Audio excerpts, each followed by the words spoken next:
নিম্নমানের রাস্তা নির্মাণের অভিযোগে ফুলবাড়িতে পথ অবরোধ, বন্ধ রাস্তা মেরামতির কাজ। নিম্নমানের রাস্তা নির্মাণের অভিযোগ তুলে পথ অবরোধে সামিল হলো ফুলবাড়ি 1 নম্বর গ্রাম পঞ্চায়েতের অন্তর্গত ভালোবাসা মোড় এলাকার বাসিন্দারা। শুক্রবার সকালে স্থানীয় বাসিন্দারা একত্রিত হয়ে রাস্তা মেরামতির কাজে বাধা দেন এবং সাময়িকভাবে অবরোধ গড়ে তোলেন। এলাকাবাসীদের অভিযোগ, প্রায় 7 থেকে 8 বছর ধরে প্রায় 1 কিলোমিটার দীর্ঘ এই রাস্তা বেহাল অবস্থায় পড়ে রয়েছে।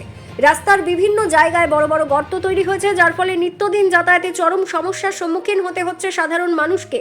বিশেষ করে এই রাস্তার ওপর দিয়ে দিনরাত ভারী ডাম্পার, ট্রলার ও ট্রাক চলাচল করায় রাস্তার অবস্থা আরও খারাপ হয়ে পড়েছে। স্থানীয়দের দাবি, রাস্তা সংস্কারের জন্য প্রায় 17,19,000 টাকা বরাদ্দ করা হয়েছে, কিন্তু সেই টাকা খরচ করে সঠিকভাবে রাস্তা নির্মাণ না করে শুধু বালি ফেলে কাজ সারার চেষ্টা করা হচ্ছিল। এতে রাস্তার স্থায়িত্ব নিয়ে প্রশ্ন তুলেছেন এলাকাবাসীরা। এই অভিযোগ তুলে গ্রামবাসীরা রাস্তা মেরামতির কাজ বন্ধ করে দেন এবং প্রশাসনের হস্তক্ষেপ দাবি করেন। তাদের বক্তব্য, সঠিক মান বজায় রেখে পাকা ও টেকসই রাস্তা তৈরি না করা হলে তারা কোনোভাবেই কাজ চালাতে দেবেন না। ঘটনার খবর পেয়ে স্থানীয় প্রশাসন ও পঞ্চায়েতের প্রতিনিধিরা বিষয়টি খতিয়ে দেখার আশ্বাস দিয়েছেন বলে জানা গেছে। এলাকাবাসীরা জানিয়েছেন, দ্রুত সমস্যার সমাধান না হলে আগামী দিনে আরও বড় আন্দোলনের পথে হাঁটতে পারেন তারা। হলো ঠিক মতো চাই, ব্রিজ উঠানো হচ্ছে না। আমাদের গেটের সামনে পুরো দুই তিনটা হলো গাড্ডা আছে, ওই গাড্ডার মধ্যে পুরো কোনো কিছু কাজ হচ্ছে না। আর আমাদের ড্রেনও যাচ্ছে না, প্রতি বছর আমাদের জল জমে থাকতেছে, ঘরের মধ্যে জল ঢুকতেছে, কোনো কিচ্ছু হচ্ছে না। তাহলে আমরা কি করে এভাবে থাকবো? বর্ষার সময় পোকা মাকড় অনেক কিছু আমাদের থাকে, রাস্তার জল আমাদের ঘরে শোয়ার ঘরের মধ্যে শুয়ে যায়, রান্নাঘরে ঢুকে যায়, তখন তো আমাদের পোকা মাকড় অনেক কিছু ঢুকে যায়। তা আমাদের তো জীবন, আমরা তো আর প্রাণী, আমাদেরও তো প্রাণ আছে। সামনেই তো ভোট রয়েছে, হ্যাঁ, কি ভাবছেন?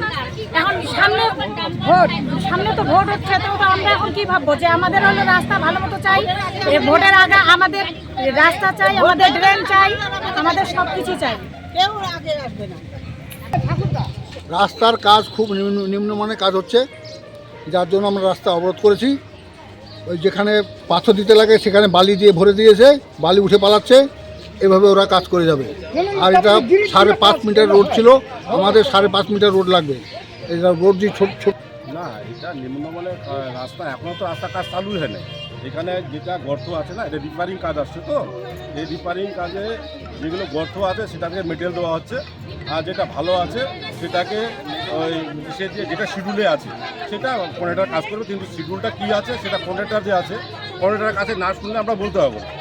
কন্ট্রাক্টর এখনও আসেন নাই, ইনারা কন্ট্রাক্টরের সঙ্গে কথা বলেন নাই, তাই কন্ট্রাক্টরকে ডাকা হচ্ছে। কন্ট্রাক্টর এসে ওনাদের বুঝিয়ে দিবে।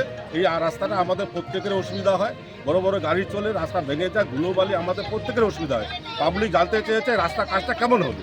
তবে গ্রামবাসীদের তো আরো অভিযোগ রয়েছে যে 7-8 বছর ধরে রাস্তা খারাপ হয়ে পড়ে আছে, কারো নজর নেই। তবে কি সামনে বিধানসভা ভোট, তার জন্য কি রাস্তার কাজে হাত দেওয়া হয়েছে? না, বিধানসভা ভোট আমাদের শুনেন, আমাদের সরকার তো কাজ করে চলছে। এখন ব্যাপারটা হচ্ছে এই জায়গাটা, আমাদের রাস্তাটা যেভাবে এখানে আমাদের গাড়ি চলার, এটা হচ্ছে গ্রামবাসী এলাকার রাস্তা, এটা সাধারণ একটা গাড়ি চলতে পারে। এখানে 10 চাকা 20 চাকা ডাম্পার যায়, ট্রলার যায়, এগুলো গেলে তো রাস্তা যতই করুক না কেন সেই রাস্তাগুলো কিন্তু ভাঙবে। কিন্তু এই রাস্তা তো সেইভাবে তৈরি না।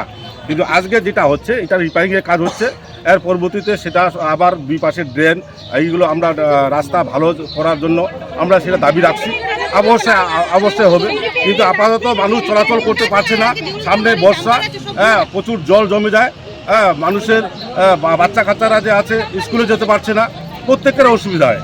তাই আমাদের এখন মানুষের দাবি, যাতে আমাদের যতটুকু জল আমাদের লেগে থাকে, গর্তগুলো বন্ধ করা।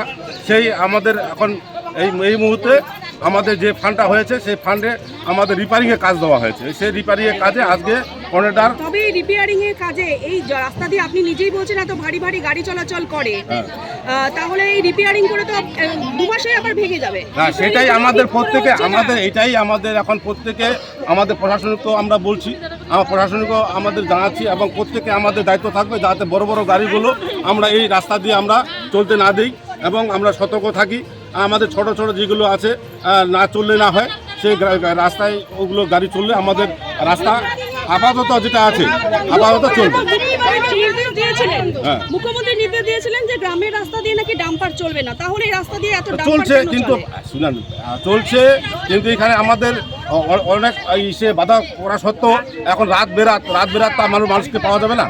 রাত বিরাত করতে করতে দিনের বেলাও না, চলছে। গ্রামবাসীদের অভিযোগ দিনের বেলায় প্রচুর চলে। দিনের বেলাও চলে, এখন দিনের সিদ্ধান্ত হয়তো বেলায় প্রচুর চলে ডাম্পার। আমাদের বক্তব্য হচ্ছে আমরা বাধা সত্ত্বেও এখন এখানে টি পার্কে যেগুলো আছে, যতগুলো মাল বড় বড় মালবহী ট্রাকগুলো আছে, ট্রলারগুলো আছে, আবার এদিক থেকে যেগুলো আসে সব বাংলাদেশের গাড়ি, ওই যে আমাদের বাংলাদেশে ট্রান্সপোর্টের কাজ করে সেগুলোও যায়। এইগুলো আমাদের প্রত্যেকের সহযোগ থাকতে তাহলে হবে। কি এবং মুখ্যমন্ত্রীর নির্দেশ অমান্য করে এই যে বড় বড় গাড়ি ডাম্পার রাস্তায়, গ্রামের রাস্তায় ঢুকছে, তাহলে কি এক কথায় বলা যেতে পারে যে প্রশাসনিক গাফিলতি, প্রশাসনের কোনো নজর নেই? প্রশাসনিক না, শুধু প্রশাসনিককে দোষ দিলে হবে না, আমাদের পাবলিকও নিতে হবে, একটু কিছুটা দায়িত্ব তো নিতে হবে। কারণ ব্যাপারটা পাবলিক যদি আমরা সতর্ক থাকি, প্রশাসন তো ডাকলে আমরা পাই, সহযোগিতা পাচ্ছি। রাস্তায় ট্রলার ঢুকলে পাবলিক কি করে তার দায়িত্ব নেবে? না না, সেটাই আমার ডাম্পার ঢুকলে পাবলিক কি করে তার দায়িত্ব না না, নেবে? সে প্রশাসনিক আমাদের তো ওখানে আছেই, প্রশাসনিক জায়গায় একটু যেখানে আমাদের কোচিং সেন্টার আছে সেই জায়গা তো আছে, কিন্তু সেই জায়গাটা কিভাবে ঢুকছে সেটা প্রশাসনিক ব্যাপার। সেটা প্রশাসনিক যেখানে মোড়ের মধ্যে আছে, কেরানে মোড়ে, ওখানে পুলিশ আছে, ট্রাফিক আছে, আর কীভাবে ঢুকছে সেটা আমরা অতীতে দেখতে যাচ্ছি না বা দেখতে পাচ্ছি না, কোন যে কত গলি দিয়ে ঢুকে যায়। কিন্তু আমরা প্রশাসনকে বলবো যে যাতে একটা গাড়ি বড় গাড়ি ঢুকতে না পারে, এবং পাবলিক আমরা যে যদি ঢুকে যায় তাহলে পাবলিক জন্য আমরা ফেস করি, তখন প্রশাসনের কাছে জবাব দেখ যে কেন গাড়িটা ঢুকলো। আপনার নাম? আমার নাম কতলাল রায়, আমি রাজগঞ্জ পঞ্চায়েত সমিতি কর্মাধ্যক্ষ, খাদ্য কর্মাধ্যক্ষ। শিলিগুড়ি থেকে প্রিয়াংশু চক্রবর্তীর রিপোর্ট, বিগ নিউজ বাংলা।